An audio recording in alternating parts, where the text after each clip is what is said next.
জলটা গন্ধ যাচ্ছে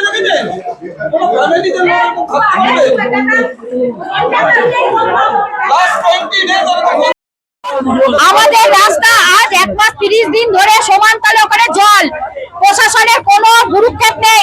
নানটুদা এসে দিনের পর দিন খালি ফটো তুলছে, ফটো তুলে পাঠিয়ে দিচ্ছে। আজকে ফোন করা হলো, বললো কোনো জল নেই, পায়ে পাতা পর্যন্ত ঢুকবে না। এরকম ভাবে চলতে পারে না। আমরা রানা চ্যাটার্জিকে ভোট দিয়েছি, আমরা কাউকে দেখে ভোট দিইনি।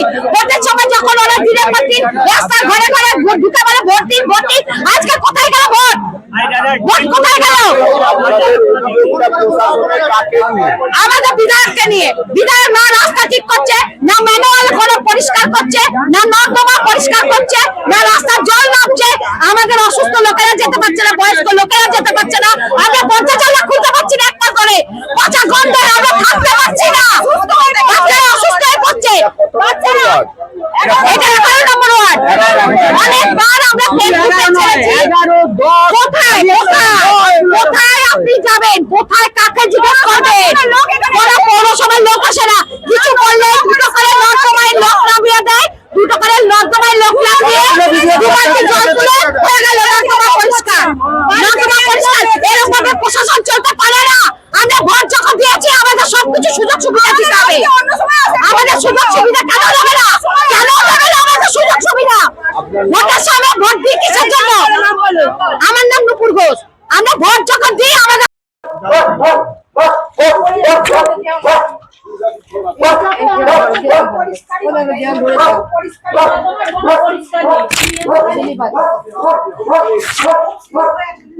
তাও জলে জলে কত নোংরা টেনে টেনে দেওয়া হয়।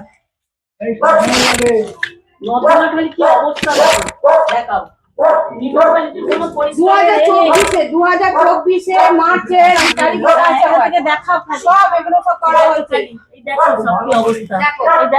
এইদিকে তাকাও, এইদিকে আমাদের ওইখানে টুবাইদের ওইখানটা একবারে নর্দমা পেছনের নর্দমা বললেই বলবে কিনা যে আমাদের পার্টিশন নেই।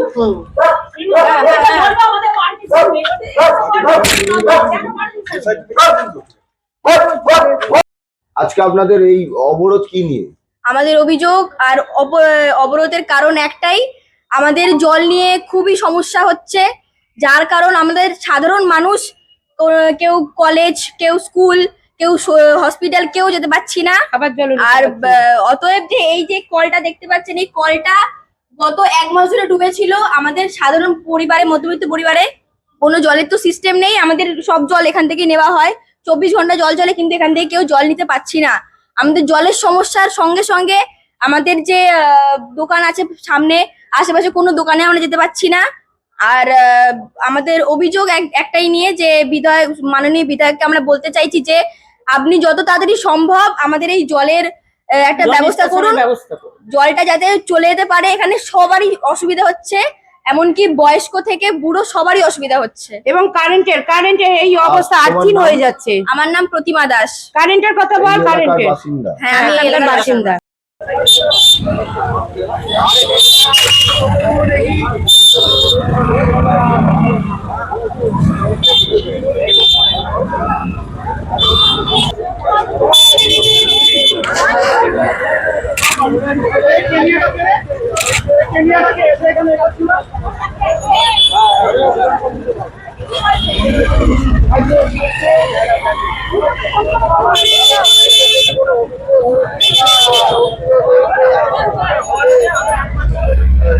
বড় বিষয় হচ্ছে এখন আমরা যেটা জানি যে সাধারণ মানুষ জেগেছে, জনগণ জেগেছে। বালির যে পরিস্থিতি, সর্বত্র জমা জল এবং মানুষের জনজীবন বিপর্যস্ত, এটা এখন বালির মানুষের কাছে একটা সত্যি কথা বলছি আতঙ্কের জায়গায় পরিণত হয়েছে। এবং যে জায়গায় আজকে এই অবরোধটা হয়েছে, আপনি একটু ভালো করে খোঁজ নিয়ে দেখবেন, ওখানকার লোকাল স্থানীয় মহিলারা আজকে ক্ষিপ্ত। দিনের পর দিন তাদের বাচ্চারা স্কুল যেতে গেলে, কলেজ যেতে গেলে, অফিসে তাদের বাড়ির লোকেরা যেতে গেলে ওই যে জমা জল তার যন্ত্রণা ভোগ করতে হচ্ছে। আকাশে বৃষ্টি নেই, খটখটে রোদ্দুর, প্রকৃতির এরকম অবস্থায় একটা জমা জল, এটা কি আমাদের কাছে উন্নত ভারত, উন্নত বাংলা, উন্নত হাওড়ার উদাহরণ? আমরা প্রশ্ন করতে চাই আমাদের বালির যিনি বিধায়ক রয়েছেন তিনি কোথায়?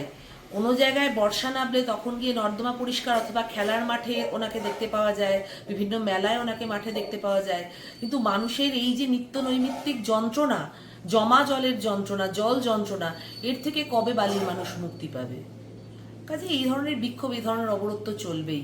কারণ সাধারণ মানুষ, আবারও বলছি, সাধারণ মানুষ, কোনো রাজনীতি নয়, কোনো কিছু নয়, সব কিছুকে ঊর্ধ্বে রেখে মানুষ, সাধারণ জনগণ আজকে জেগে উঠেছে এবং এর প্রতিফলন 2026-এ আশা করি সাধারণ মানুষ তার ভোট বাক্সে ফেলবে।